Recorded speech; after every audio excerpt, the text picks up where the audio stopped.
Hey everybody, welcome to the Riverdale After Show. We're breaking down Season 2, Episode 22, Brave New World. The season comes to a startling conclusion. Veronica gets into real estate, Archie wins student body president, and Jughead is head of the Serpents. Did we like it? Did we not like it? We're going to break that all down and more next. You're tuning into the destination for TV superfan discussion, AfterBuzz TV. And now, let the buzz begin.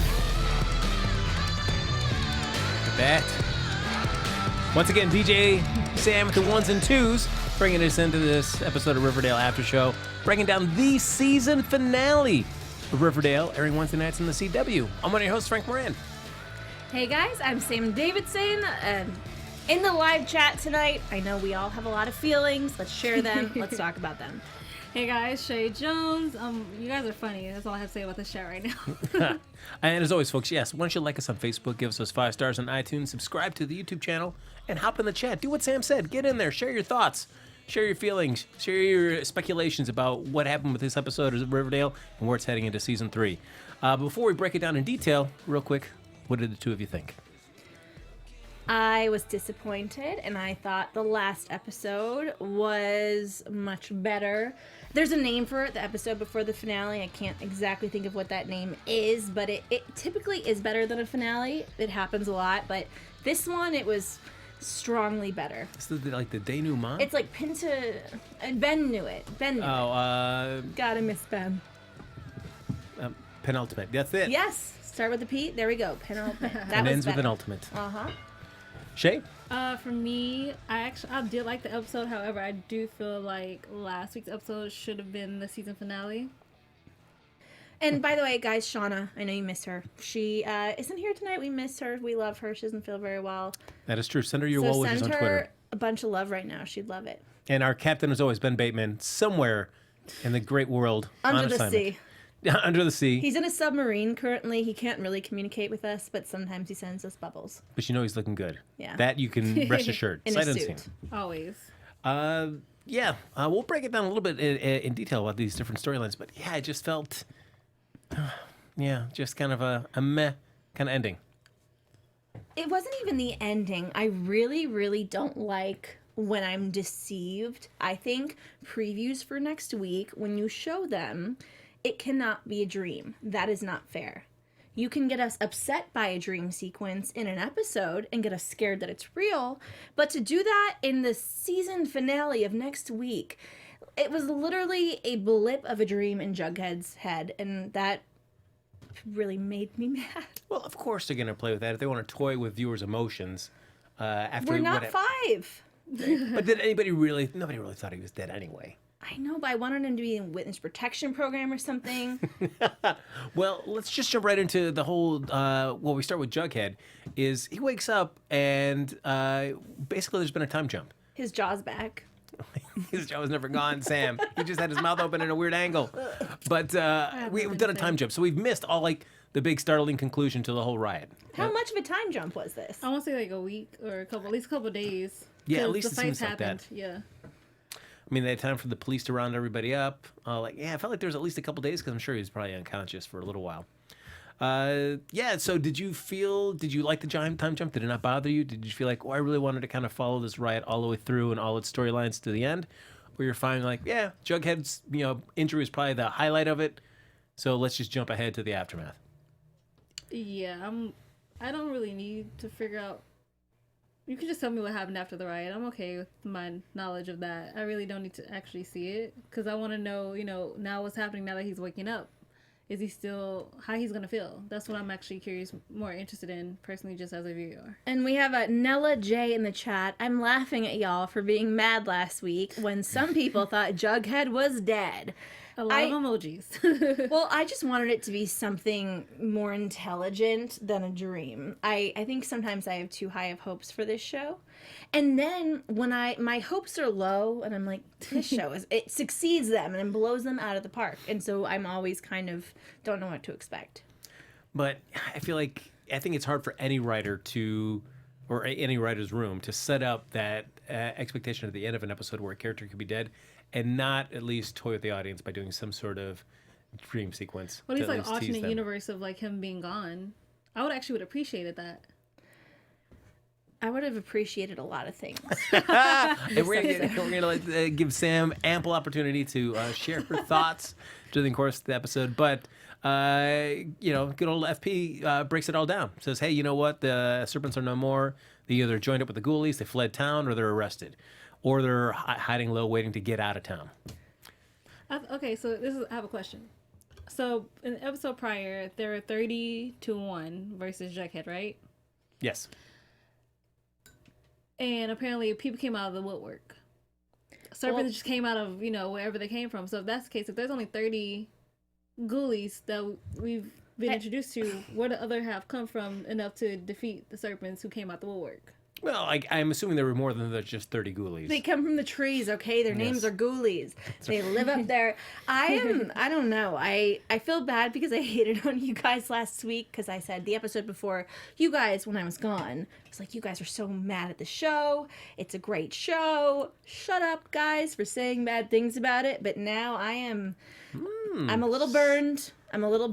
So we'll continue to. I'm still going to watch it. Don't worry, guys. I'll still be here forever. This felt like also an episode where people were not telling everybody the full story. Whether it's FB telling Jughead the whole scoop about the serpents, whether it's the sheriff telling the serpents about the real deal with Fang. A lot of people not sharing full information to get their own objectives met. Can we talk about the Fang thing? Please do. Okay. So, Fang's not dead. Super stoked about that. That's where I thought the witness protection, Sweetwater River, something could have come into effect. Perfect place for Jughead to have gone as well. No, he's just back in the stands. Everyone just accepts the fact. They go, Fang is dead. Nope, cool. He's here. Everyone mourned him. But now he's just back. He's not even in disguise. Like, isn't everyone going to be freaked out that Fang is back? No. No one even batted an eye. Well, I figured after a couple of days, like, they already know that Midge's mom is the one that shot him. So maybe the process of that maybe smoothed it. I just don't know why anybody didn't go to the hospital at all to talk to Fang's parents or even just verify. They just take the word of somebody they get a phone call from and go, oh, yep, Fang's dead. Well, Let's go crazy. It seemed like FP, did he know he was alive or he just got word and said? No, he knew. I think he planned it. Yeah, he planned it. But where did he put him? Like, where was it that was... Somewhere with Joaquin, maybe, for a couple of days. Wait, what, that FP knew Fang was alive the whole time? Yeah. Because he said that. Like, I just told you that. Yeah. Like, it was a ploy. Like... It was a ploy by Hiram to get the serpents to revolt. FP wasn't in on it. He found out like everybody else. But the whole Fang dead thing. I think FP might have been in on it. No, FP was not in on that because he was set up to get the serpents riled up to go and fight against the ghoulies. That's all. So he fell for it as much as everybody else did. There was a moment this evening as I was watching this that I'm, looking at FP, looking at Skeet Ulrich, and I'm thinking to myself, God, Sam, don't let Scream happen to you again. What if FP was somehow behind everything and he's never been a good father? But Wow. And I totally thought he was going to Billy all of us. If you guys haven't seen Scream, sorry, he's the killer. And wow, you just have to burst spoilers. For it's like 30 years old. Get over some people it. still haven't seen it. I'm sorry. Well, then you should. Just kidding. But he isn't bad. I mean, he's still drinking. That's the problem. Well, I think at that point he had enough. He's like, I am entitled right now to my drink. No, Even if he's it's just not. to wallow. Can I just get a day to wallow? I had to pick up my son and carry him. I thought he was dead. The serpents are disbanded. It's a slippery slope, though, for somebody that's got issues with alcohol. True. Let's see. Nella J said, lying about Fangs being dead was genius to move Hiram's plan along. Genius. Yeah, but I feel like, certainly the serpents proved him right. Hiram must assume like, oh, we'll just tell him this. They're going to be too dumb to really check, and they're just going to believe whatever we tell them. So basically, we're saying that now FP is working for. No. FP got fooled along with the serpents. So he had the sheriff call FP to say, hey, guess what? Fang's dead. FP tells everybody else. Nobody checks on to see if Fang is really dead. and they all get mad You know and they all what? fight the ghoulies. You're right. You're right, Frank. I think you got us on this one. I get it now. Oh, all right. I will give you that. We've all learned and grown a little bit in our life. And if you folks want to do that as well, we've got a podcast just for you. And that's Conversations with Maria Menounos, podcast edition, created by none other than our AfterBuzz TV founder, Maria Menounos. And it drops on iTunes every single Friday. Conversations with Maria Menounos features celebrity and influencer interviews, along with secrets and tips on all aspects of your life, from health and wellness to career, finances, relationships, and more. Let our Maria be the big sister you never had. So all you have to do is go to iTunes and subscribe to Conversations with Maria Menounos for free. And when you do, let her know that it was Sam from the ABTV Riverdale show that got you there. Conversations with Maria Menounos podcast edition. Check it out. I love it. That's Great in right. the car. It's perfect in the car. So we also we catch up with our Mayo race. It's getting down to the wire, and we've got a good old we got Archie's dad. We've got Hermione. Oh, tale as old as time. Yes. I'm just still so confused about Hermione. It's been exactly one season since we ended last season and thought she's the big bad. We were told she wasn't, then we were told she was, and now we're kind of told she's just a puppet again. Yeah, I mean, I feel like I don't know. It feels like a little too late, where she starts to kind of bristle underneath what she suspects Hiram's up to, and at least tries a little bit of rebellion by giving Veronica some information that she think could stop Hiram. Okay, sorry, Chae. I know I haven't let you talk in a second. I feel bad because I have a lot of feelings. Do it. Lay it out, Sam. The thing about She this is so show, warm, guys. the thing about this show is that in different episodes, Hermione is this queen. She is this scary mobster, gangster, and I could see her kind of underneath thoughts of everything, but certain episodes like these where she's just a puppet and she's upset and she's scared, it's not the same freaking character. And I'm not thinking that it's about her being schizophrenic or something. It's about maybe the writing and the inconsistency from episode to episode. That's just what I think. But I would counter that by saying in season 1, not that she was a victim, but there was some genuine kind of fearful feelings about the idea of Hiram being released and coming back into their lives until it was official. And then she's like, we got to get back on board with the Hiram because he's coming back in town no matter whether they like it or not. I need to know what you think, Chae. I actually agree. I feel like now that Hiram's out, like even though she's trying to put on the act, you know, that she still has it all together, but we're seeing the cracks. She is starting to crack.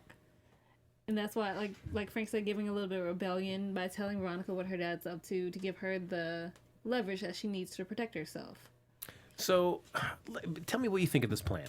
So Hermione tells Veronica that, hey, yeah, your dad has almost all the South Side under his belt, but there's one piece of land that he can't get yet, and that's the White Worm. But he's in negotiations to get that property, so why don't you use the money that you've got from the whole Nick St. Clair thing, buy that out from under him, and you can stop the whole thing. So she does buy it, but then after talking with Jughead, says, oh, we have an opportunity for something different. So she barters with it and gets Pop's Chocolate Shop in exchange for the White Worm, and then she releases all like family obligations and ties to Lodge Industries in exchange for that as well. Does it seem like you get Pop's Chocolate Shop, but you also let Hiram just get what he wants? He gets the rest of the South Side. Yeah, I was thinking the same thing, even though I love the sentiment. But I'm like, because what I thought she was going to do was actually, she's going to buy it, then give the deed to Jughead, which would have been a better idea and have him over control of it. Yeah. However, that has its own, downsides to that because, Sheriff Manetti could just come in and take over, seize your place. However, she would have kept it as the owner and proprietor. She could have did what she wanted to do with Pop's Chocolate Shop and did it there and have the one thing her dad needs, and he won't kill her for it. I don't really think Hiram is going to kill Veronica unless it's him or her. Oh, but if it comes to that, she gonna win. Oh, I mean, I think she will. Here's the thing, and a lot of people in the chat are voicing the same opinion. She's a teenager, and she's not acting like a teenager. I mean, apparently now that she has this random $1 million under her belt that she extorted from a rapist, I mean, like, great person to extort it from, totally support it, but also, it doesn't make... She thinks she can do whatever she wants, but the thing is that she is proving to be smarter than a big chunk of the parents and the adults on this show. Whatever she's doing, I think is good. She gets too confident though, and I think her new idea for Pops is stupid. I actually like the idea of it, but like I'm saying, I wish you would just kept the White Worm and do what you wanted to do. There's a basement in the White Worm you could have just turned into what you needed to turn into. Yeah, it seems I can understand why, because I know Jughead never wants to eat at the Pop's chocolate shop, given what Hiram did to her, firing FP. And that's what kind of leads Veronica like, hey, wait, we can turn this around and reclaim Pops as our own personal space. Plus, we got a basement we can turn into a really cool speakeasy. We can get Josie down there and the rest of the Pussycats, maybe reunite them and get some singing next season. It really makes me mad how they randomly just interject Josie to sing sometimes. I mean, and they try to develop her as a character. They got us so excited. She was a series regular. And I mean, they just made a couple other people series regulars for next season, but Reggie and Tony. It means nothing to me if they're going to have as much screen time as Josie did this season, and I forget who else they made series regular. And yeah, nothing. I always think it's interesting how, even when Riverdale first came out, like their posters were everywhere, but they included Keven and Josie. So we're expecting to see a lot more of them than we do. And even when they were made series regulars, we'll get maybe one episode that focuses on them, and then Josie and herself is gone for 4 episodes or 5. And then we see her again. Yeah, it's like she has not had much of a development other than she has a kind of icy relationship with her dad. Right now she's broken it with the Pussycats. She's kind of making a way on her own. But that's pretty much all we know about Josie. I'm like, all right, that's it. I'd love to see a storyline about her. I want her to be fleshed out a little bit more, because it's almost something you were saying about Hermione. I feel like Hermione is a double-layered character. Like, she has so many layers, and we're slowly, like, just keep pulling it back, and we're just, like, surprised every time something happens, and she seems more vulnerable, and when her fear takes over. But with Josie, it's just like, she can sing. Like, yeah, I'm stumped. I'm like, I can only say... She has some, family problems. Don't we all? Yeah. She's better with her mom now, though. I give credit for that. And I mean, shout out to Keven, though. He did get his moment in this episode, and it probably was the one that they play when they go, you're going to be a series regular. You and Moose are finally gonna kiss. And then they go, just give it to him at the end. Yeah, I mean, certainly the executive producer was saying, like, hey, we wanted to make sure that scene didn't get cut, because that's an easy scene to cut out, and it doesn't really affect much else of the episode. But he wanted to keep it in to be able to hopefully tease something more for season 3. But given how they've treated them since even the pilot up till now, and the lack of growth in either of those characters, it doesn't fill me with a lot of... I would love to see more of that, but I also don't have confidence that we are going to get a lot more of that in season 3. Which is Fair kind enough. of... well, we also have everybody, because Josie wants to get back to singing after talking with her mom, everybody's now abandoning their run for student president. Yeah, I mean... except for Ethel. Ethel and Archie. And Archie, yeah. And I will say that gives me even more questions about Ethel. Ethel is just ready to be front and center no matter what. She's been sketchy. She was the bodyguard killer, like in the dressing room with all of her like little cut up. I will kill you. All of that. Carrie, I don't trust her. We didn't get any kind of conclusion with storylines regarding her and a lot of other people. And I wanted us to, especially if they were going to mention her. I thought we were going to get I thought we were going to be able to see her, actually. I'm just, like, maybe just her, even her just sitting there, like, waiting to, like, hear if she gets it. I would have just liked to see her, like, have a reaction towards it, just hearing it. Oh, Archie won. Yay. Yeah, we never see her once. All we see is her campaign poster. That's it. I know that as much as I love Riverdale, the town and the show of Riverdale can be a little basic. So... could Ethel be related to Cheryl just because she has red hair and be another devil child? I mean, who knows? I mean, we still have no connection either with Molly Ringwald and her red hair. Gingers. I mean, true. I still have questions about her. I'm just saying, I think they have red all the time. It's a theme. They're not just going to have this random Ethel character be semi-shady and have red hair and not mean anything. Especially have Cheryl's own personal serpent jacket be bright as red as possible. Of course, it's got to be. But that's also another story that never really got followed up on and explored, was the idea that they're opening up to anybody that has a drop of Blossom blood is welcome. And, we never followed on that at all. There's so many With her becoming a serpent. When they did the reading of the will at the beginning of the season, like, anybody's got a drop of Blossom blood. Well, in Get Chick, some inheritance. we have no Chick no mention of him, like he never existed. We all know that Chick is still a part of this. He's still alive. Is he alive, or did Tallboy get, or well, the Black Hood, whoever is the Black Hood at that moment? Claudius. And, you know, from my Instagram stalking, I'm pretty sure they're all really close. You know, Hart Denton, they're all very good friends. And I think they're going to continue to be shooting together, just from what I can gather. All right. This is my thing. But it annoyed me they didn't mention him. Well, I was with Hal, because he said, you're just like me. So if Hal was the one in the cemetery with Betty, my question for him, that's a perfect moment to say, but you gave Chick over to me. That's a perfect opportunity. But nothing. No, I mean, unless it wasn't him. It was the person that was also dressed up as a Black Hood, which we at least think right now is Tallboy, according to the police. Well, okay. As honorable as they are. Questions for Tallboy. We haven't seen Tallboy in forever. So out of some reason, we already know Tallboy is tall as hell. The Black Hood, semi-average height for a guy. There's no way that could possibly be Tallboy. He's the tallest of all the serpents. So I'm sorry, I have issues with you, Mr. Sheriff Minetti. Yeah, I mean, it's an easy pin, I guess, to put on somebody that has already kind of shown that they have a, Prior history. Yeah, prior history of doing stuff. So he's already hooked up with Penny, been involved with all that stuff. So Archie, I guess, didn't decide to take time to measure him. Like, wait, I came up to head with that guy, but I'm only like head to chest with Tallboy. He's met Tallboy before, so I'm pretty sure you would know if you're fighting Tallboy or not. There's only so many tall people in the world. That's true. Yeah, there's only so many. There's only so many that You also guys. happen to live in Riverdale. Let's see. Taylor James in the chat said the actor that plays Tallboy got into an accident and broke his neck and was supposed to be in the finale, and I guess really wasn't. Oh, wow. That's interesting. Well, I mean, I guess, real world injuries, they had to, if they were certainly riding to that, they had to just kind of make the best they could in that situation. At the same time, though, they haven't really brought him up much, mentioned him, in the past, God, how many? It's been 22?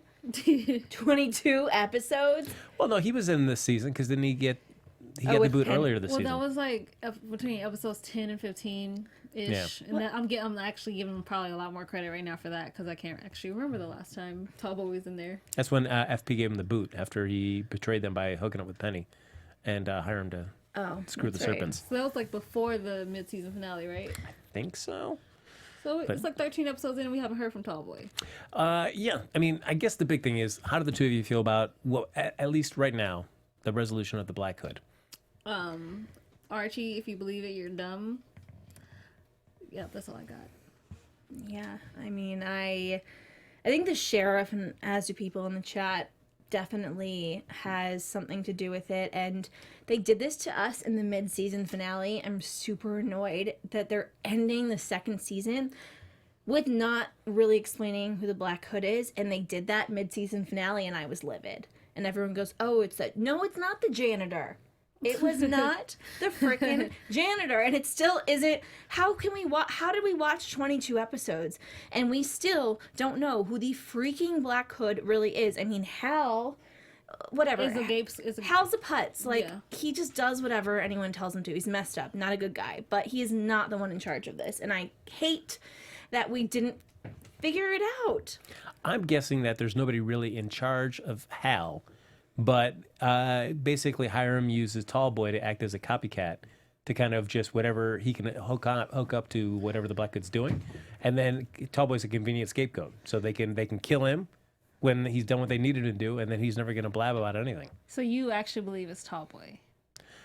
I feel like if barring that injury, if he was in this episode, I feel we would have seen what the sheriff described to Archie. That they would have just shown up at his place. You would have been like, oh yeah, I did what Hiram wanted. And the cops would have been like, oh, they would have just set it up to make it look like, hey, we just found you. We didn't even know you're the Black Hood. We're going to take you alive, and they kill him just so you can't blab anything. I feel personally victimized by this season 2 finale of Riverdale. I'm not even kidding. I mean, you guys know how much I rewatch every episode and put in so much work. I'm not going to cry, but like maybe tomorrow once the anger wears off, I just need some answers. I appreciate there's a season 3, but like, prove yourself to me. I'm just really upset by lots of things that happened in this episode. I'm mostly mad at Archie. I mean, I get the frustration, but dude, you never play chess. You never tell your opponent your next move. I'm sorry, that's the most beginning mistake you can ever make going up against, especially when you're going up against Hiram Lodge. Yes. This episode, we see Archie at both his most heroic and helpful, and then we also see him at his most stupid. I mean, he really helps out the Serpents, stands up with them at school to be able to keep them from getting kind of shuttled out to a school 2 hours away. So he stands up and he does the right thing there, and they're like, all right, yeah, and everybody votes for him for student body president. But then you're right. We also see him go to Hiram and have that knife out and basically say, hey, lays out everything that he's going to be doing. I know what you've done. I know what you did in terms of that kid that I practically saw you kill. And then he's going to get his bones with a knife by stabbing, I don't know, what was it, a dresser? His desk, I think. A desk? Yeah. I'm going to get my bones, sir. Boom, stab your desk. By God, what a... Ugh. I'm sorry, that's just... I'm like, has Veronica taught you nothing? I'm just sorry. I have to say, the reason I got in, you couldn't even just say I found a key under the mat or something. No, Veronica leaves the door unlocked for me in the servants' quarters. Really? Yeah, you got to blab everything. Yeah, I mean, Archie's proven time and time again he's not the smartest. Yeah, when he lets his emotions kind of cloud his thinking. And Matt Marr did just text me. I see it on my computer as we speak. This Riverdale episode was all over the place. It was. I will agree with you on that. I'm not even kidding. He just said that. Popped up on my computer. It actually did. Yeah. It's, I almost feel like it would have been nice to have an episode this season more from Hiram's point of view. Yes. Just to see, even if we don't want to, we have to like the guy, but at least we understand more of his point of view about what he's trying to do and how he operates. He's basically trying to turn Riverdale into some cornucopia of bad things and get away with it. You guys know I still have my supernatural inkling, which I just don't think there's any way they can have a spin-off of this show that's supernatural and not have this show be supernatural at all. I was thinking that, and the only reason I thought that was because Ethel. Maybe she's a witch. If they're going to give me something, give me that, because that would explain a lot about Ethel.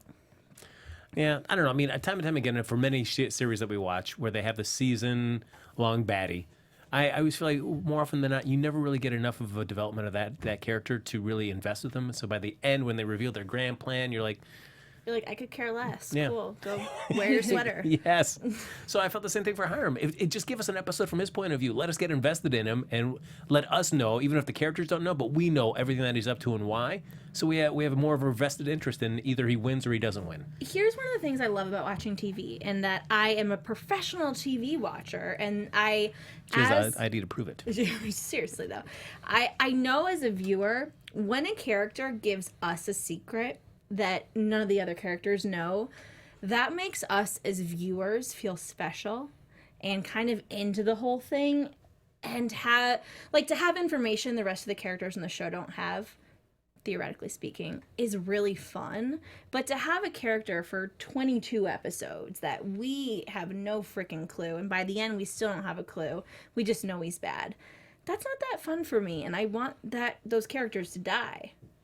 But the villains that do give us the stories, I like them. Yeah, something somebody in the chat said I want to just touch on, because they said, obviously, Archie didn't kill Cassidy, Andre did. But the thing about that is, Andre is now dead, so there's no one to disprove what happened. Well, I mean, do we know that we saw Andre behind the desk and blood was kind of coming out, pulled around his head, but we don't know if he's necessarily dead or not, do we? We don't think he's alive either. No, we don't know either way if he's alive or dead. Nobody's ever said anything. And I don't really know why we care. Why, out of all people, it's those random townies that decided to go and interject the romantic weekend and the cabin. How rude. That's right. No. Unless it wasn't random. Unless and if it wasn't, they should have explained that to us in this last episode. There's 22. There was 22 episodes. There should have not been one thing that was unanswered. We had so much dead space this season. I mean, if that's the case, if you're going to answer all of our questions, then give us a new one that them last 3 minutes. Yeah. Well, yeah. One other storyline that had a lot of questions too was Cheryl's story arc this season, where she had her mom and her uncle conspiring to commit her to, and then she escapes after one episode, and then you'd think that as her legal guardian, she could just throw her right back in there. But there's never any drama about that. Once she gets out, then eventually she gets former Mayor McCoy. Well, she had her whole Carrie moment, so her mom knows that this, like, I will burn this house down with you in it if you try me today. So she's in the barn, like the animal. I mean, A very classy barn. it still pisses me off, that moment when we thought we saw Clifford Blossom walk through, and it's really his twin brother. What a crazy big reveal. We've barely gotten anything else about that, and that makes it's so important, and it was so important to tie this season into last season with the death of Jason Blossom, and to have 22 episodes to frickin' explain that and throw in a random evil twin and not give us much. Damn it, Riverdale. It's rude. Yeah, I have a theory about that, but that's about it. I don't know. I feel like the season-long arcs for Riverdale maybe aren't its strong suit. And even though they did the hood kind of halfway through the season, they still brought it back up to kind of tie up the rest of the season. I rather would have smaller episodes with like more miniature story arcs. Maybe you can have a few things kind of dangle from each arc to arc, and that can build up at the end. But at least like for 4 or 5 episodes, you're telling like a nice conclusive story, and then you move on to the next thing. Yeah. Did anybody else find it was symbolic? The fact that Cheryl went to the barn to deliver the letter of separation to her mother, and then when she saw Hiram, she hid in a barrel. There's some symbolism. Well, I just think that she's so strong and she can be super scary, which we see she's possibly going to be. But something with her family, when it comes to her family, she kind of goes into that child's pose and is crying and is scared and turns into a child again. And that's what we saw of her in the barrel. But every other time we see her, she's super strong. But when it comes to her family, she just turns into a child. I love we saw Nana Rose but didn't hear anything from her. She's like, oh yes, now that my Nana Rose is my guardian, taking care of her young ward. I just love Cheryl. She gives me life in the most amazing ways. And the fact that, with her cape, again with the cape, she was like, I'm going to go see, the White Worm. And actually, for the first time, I actually saw her mom, like, show she cared about her daughter. In the sense of, like, don't go there. Because, like, she knew if her daughter went there, she would lose her daughter. But it's something interesting about Penelope. You think she doesn't even care about her children. I mean, she cared about Jason, but she didn't really care about Cheryl. And then you see for a split second that, I actually do have feelings or of some type of care for you. Well, sometimes I think about this before I go to sleep, I think... All right. I think, Can't wait to hear. Does Penelope Blossom really hate her daughter, or is she just doing a secret plan to protect her? Is all of this somehow to protect her children? Like, she didn't protect Jason, and that's why she's going to all these crazy, weird strengths, like, starting a brothel? Probably not. I like to see the good in people, but... She had her committed, Sam. She had her do gay conversion therapy. I'm not saying she's right, but some people are nuts and think they're helping people, and they're not. Okay. Well, speaking of her brothel, that is just one part of the greater plan that Hiram has now assembled since he has all the pieces. Kind of sounds like Westworld. They're true. creating a new Westworld. They've got the prison, they've got the ghoulies to run the drugs, they've got Penny there to kind of oversee the ghoulies. They've got she wants her brothel. That's on hold for right now. I'm just waiting for Polly to come and be like, I'll take care of the babies. Basically, I feel like Polly might be doing something on the side against her family, but I also think it's a little bit motivated maybe by Hiram, because I feel like she's being punished for what happened with Jason, and she had to almost get kicked out of her family, even though none of that is Betty's fault. Maybe a lot of it's Alice's, but still, I feel like this is her way of getting revenge, and Hiram, like he did with Archie, is twisting it and taking advantage of it. Yeah. I don't think Hiram's part of that. I think that's just a separate thing. Just like two totally different kinds of crazy. Yeah, because I don't want Hiram to be part of that, because then it's like Hiram's involved in every single facet and aspect of everybody's lives. Like, that's a little too much. I want to have the kooky, crazy things like Chick. That was a separate thing than anything else this season. So it's like, cool. No, he has to Or be was connected. No, he's 100% connected. He's connected to Hiram some way. With Hiram, no way. No, well, I think the Black Hood, definitely. And I think all roads lead back to Hiram. So if Chick is connected to the Black Hood, and the Black Hood is connected to Hiram. Well, one Black Hood is connected to Hiram. The other one or isn't. all of them. Hal is not connected. Hal's a cuckoo banana pants that Hiram's just using to just tag on his boy next to him to commit things and get it all blamed on the Black Hood. But he said he has multiple steps in place. So if Archie is a 1, getting him arrested is a 1, what are the other things that he has in motion? Well, we'll have to find out next season. Now, speaking of the Cooper side of it, though, Polly comes back in town with the babies. Was it nice to see the babies, Sam? The babies are so So we have a precious. Cass Legault in the chat said, "Man, Polly is creepier than Chick." But it's real. It's Well, she wants to invite the person that helped her kind of get over everything that happened with Jason to go talk to her mom. And as her mom says, yeah, that'd be great. We see her take a sip of her tea. And then she just always like the sinister, like look away, like, don't drink the tea. Yes. All I'm So- like is like cult. That's the first word that popped in my head. Cult. There's some kind of cultish aspect that might be showing its ugly head next season. I mean, okay. I guess I'll leave that to predictions. My imagination is wild and it's fun to be there, but it's weird. I was just gonna say that the fact that the way she's speaking about forgiveness, it's when other people talk about forgiveness is very not just calm, but it's a relaxing more thing. The way she said it had a very creepy factor to it that I didn't pay attention so much until that moment when she took a sip of her tea, and I was just like, maybe that whole forgiveness thing is a big bowl of something somebody fed to you, and that you maybe you believe it, but you haven't forgiven anything. Maybe. We do get Betty finally deciding. She decides to at least maybe not forgive her dad, but at least go talk to her dad, just to say, like, adios. See you later, buddy. I feel like since the writers already said that they wrote at the beginning of the season the Black Hood with no real idea of who this person behind the mask was going to be, I feel like the Hal reveal also exposes that fact even more so. Because I really feel it doesn't hit home to me. It doesn't like, whatever. I'm not really, like, worked up, like, oh my gosh, it was Hal. He was the Black Hood. I really don't care. And I feel like maybe that was a shortcoming, the writers not knowing who it was originally when they started writing the season. They did plant some seeds, I will give them this, with the Cooper and Blossom, kind of the grandfathers. They killed this entire thing. And they gave that to us last season. Yeah. So I can kind of appreciate how they're tying it into these people are still crazy and want to kill each other.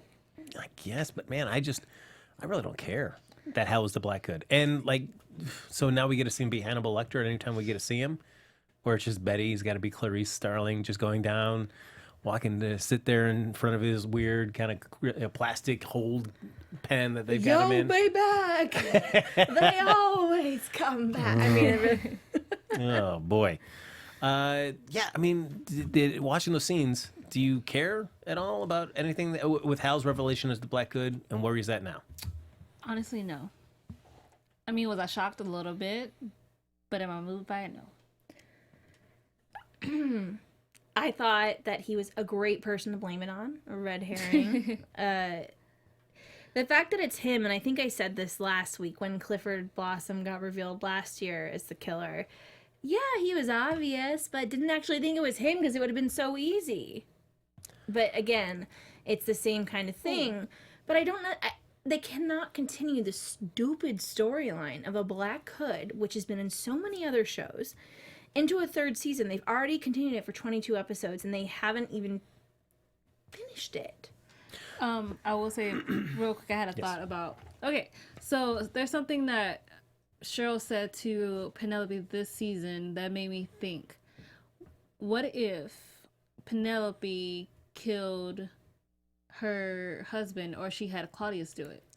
Well, yeah, we've thought that, I think, for a while. The whole Clifford Blossom thing. What father really would kill their son? I mean, obviously one's in Riverdale. But you would think that it's easier to think an uncle did it. Yeah, I mean, I thought the having the uncle be behind a lot of stuff would have been a cool reveal, but they don't, at least at this moment, they don't seem to be going down that road. I feel like I just had a nightmare of what the Riverdale finale was, and then I'm going to wake up and be like, thank God that wasn't it.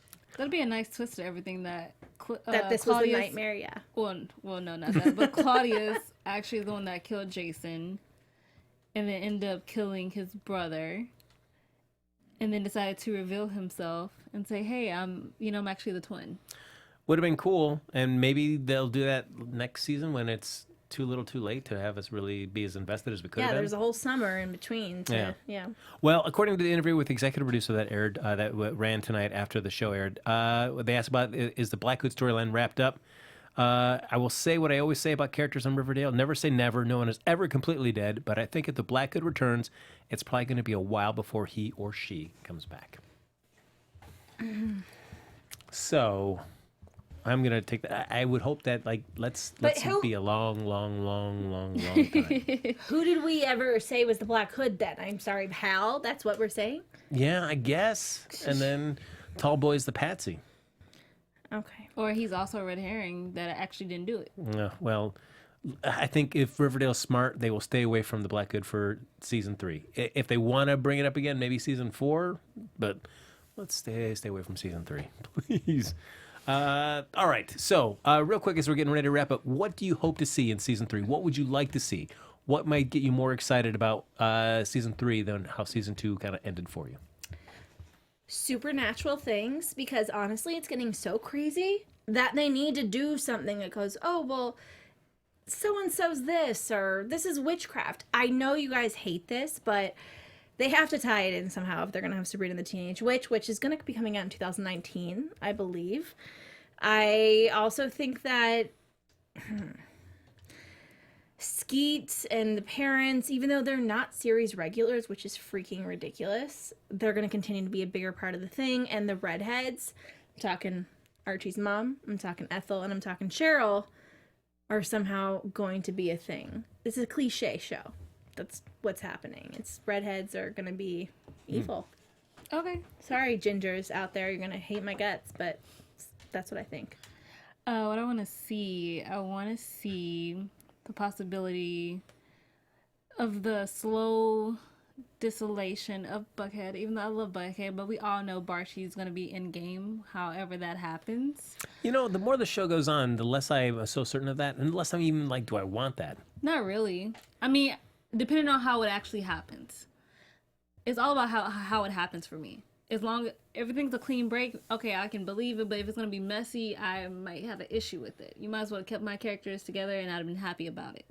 I want to see Hermione give up mayorship and, like, give it to Fred, like, on the down low. And then one day, like, Fred just comes in the mayor's office like, oh, this is mine now. Sheriff Minetti, you're fired. Hiram Lodge, take your thing and shove it and get out of my town. When she did come over to shake Fred's hand on a campaign well run, I honestly thought she would offer him like a deputy mayor or something as another way of kind of maybe sticking it to Hiram as well. Yeah. And she could excuse it by like, the town loves him. It's foolish to have somebody that's so beloved not in lockstep with us to be able to help us achieve what we want. Still some chemistry, maybe. Definitely maybe. that. And the way that Sierra was looking at that handshake, I don't know if she sensed shiftingness, but she senses something. There's a good man in that Fred Andrews. Oh, he's his daddy. That's right. But I have a tough time seeing, can I see Fred Andrews and like supernatural elements in together making that No, work? he would He was die. in Buffy. Oh, come on now, He Sam. was in Buffy, so yeah, I can see him in Well, Supernatural. he was in the original Buffy, the movie. It counts. All right. You guys Counts as didn't know. supernatural aspect, and yes, I actually was just watching it, which is why I Listen, can afford if online. somehow Fred Andrews is this warlock behind it all, I swear to God, I will run down the street naked and be so happy. I will take pictures and then just send them to Sam so she can see herself. And you guys I will not know share with it would anybody. make me so happy. I would, well, we'll see. You But like the scene where, like, season 3, we follow Fred as he walks up the stairs to his bedroom and opens the door. There's like a pentagram. no, drawn he on the opens ground. the door like with his arms. It's like, Oh, And it just that'd be pops dope. up. And Sam's eyes just bug out. No, and then Hermione is in the bed and be like, "I knew I'd see you later." That's the fan fiction that I want. That I would Write it actually for me, please, love this that. All right, Shay, get on that. Sam and Shauna have to work on that, guys. I think it'll be epic. 'Cause I actually Yes. like that. That whole plot is amazing. Thank Just you. one more thing I want for season 3. I want to see just how, like, if Veronica does do her little speakeasy, how it happens. And I just want to see more. I want to see more of Moose. I want to see more of Kevin. I want to see more of Josie. Don't make them season regulars if you're really not going to utilize them. That is a waste of resources. I am sorry. No, it's true. 2 seasons of very little development with Josie is sad, and I would love to see more of that. She's such a beloved character that it's a shame that you can't do more with her. And I feel like there's no reason. Unless she's got other things that she's doing on the side, but she was a series regular this season, so there should be no excuse why we couldn't have seen more. And she's been done in more the with main her. poster since the beginning, yet we don't see her often. And of course, we have Jasmine Jones in the chat, and I forgot to say this. We need more Jughead and his mom and his sister Jilly Bean. Like I think they've been mentioned a lot, so I think they're gonna come. Yeah, that'd be nice. I see the season as just a season of just kind of missed opportunities, where you tease something for so long and then the payoff is kind of a letdown. Sophomore slump. Well, I mean, we see like the whole FP and Alice, and they had a child, and that was things the fans had speculated for a while, and then we just get that one nice little emotional moment, but that was it, and then it's just forgotten. Ooh, I want to see more Phallus. FP and Alice. That'd I be actually want great. to see how that relationship actually develops now that my husband's a murderer. I can actually put the time and effort into a relationship with you. Yeah, I mean, we never even see like Jughead even learn this information that I had a half brother that I never knew. Yeah. And I guess he's dead now. So, but And then him and Betty embracing, be like, "Is this awkward?" this is awkward, right? We share a brother in common. But you know what? Whatever, screw it. I sent your brother to his death. Sorry. Yeah, I felt like that chick thing just fell flat to me too. That was a big reveal at the end. Like, chick was really dead the whole time. Great. Chick was a ghost. No, you know what? I still want Nev Campbell to be Gladys. That would just make my life. That would be if Nev Campbell somehow popped up on this show, then I'd be done. I'd let them do whatever they wanted. Yeah, but I mean, to set chick up, because I like the idea of Alice, like a baby that she gave up because of the situations that she was in when she was a younger woman, that are now coming back to haunt her, and the guilt and the way that kind of affects it, and how she acts and excuses maybe chick's actions. We saw a little bit when she thought that was the real chick this season, and then when it turns like, no, that wasn't a real chick, and the real chick's been dead the whole time. Like, well, great. We never really. Thanks. Cool story, bro. Cool. At least we could have like chick showed up at the end and like, oh no, I was never really dead. I don't know, just whatever. This was not a finale. I just am so don't understand. But you know what? Love you, Riverdale. We It still. We will still be here. Hashtag Riverdale strong, kind of. Always hashtag Roberto strong. Ladies and gentlemen, that's gonna have to do it for this episode. But Sam is going to be rewatching this episode. She's going to have more thoughts, so make sure you follow her on social media. I'm sure she'll be sharing her thoughts and speculations and feelings about this season and the season finale in particular. Yes, you guys can find me at SamD43, Twitter and Instagram, and SamDavidsonEntertainment.com. Let's talk about it. Let's write some fan fiction this summer. Oh, I'll be down. And show Riverdale what they're missing. Maybe they'll turn it into a book, and then we'll get Maybe a deal. they'll hire me. I mean, Me too. Let's do it. Let's do it. Hey guys, you can find me at Real Chae Jones on Twitter and Instagram. It has been such a blast being back on the panel with you guys. I love you guys. Hashtag Riverdale Strong, Season 3. Miss you, Ben. And we miss you, Shauna. And Shauna. Ben. Thank you so much, Fearless Leader. That's right. Yes, tweet your well wishes to Shauna, and just your heartfelt appreciation and just like good look comments to Ben Bateman Media. There you go. That's where you're going to find him. Follow me on Twitter and Instagram at HappyGoJackie. And as always, folks, like us on Facebook, give us those 5 stars on iTunes, and subscribe to the YouTube channel. Thanks, everybody, for hopping in the chat, sharing your theories all season long. I know Sam and Chae have really enjoyed reading those. We only get to hear a fraction of them, but they enjoy them all episode long. So thanks again for sharing those with us, and we'll see you back here next season. Season 3, it's already been greenlit. It's happening. So we'll be right back here covering all of it right here on AfterBuzz TV. Till Love then. you guys. Bye. Bye, guys. From executive producers Maria Menounos, Keven Undergaro, Phil Svitek, and the entire AfterBuzz TV staff, we would like to thank you for listening to the AfterBuzz TV network. To watch or listen to other after shows and post comments or questions, be sure to visit AfterBuzzTV.com. I'm Sir Richard Wentworth, and this has been a presentation of AfterBuzz TV. Buzz you later. The views expressed herein are those of the hosts only and do not necessarily reflect the views of AfterBuzz TV or its owners or principals.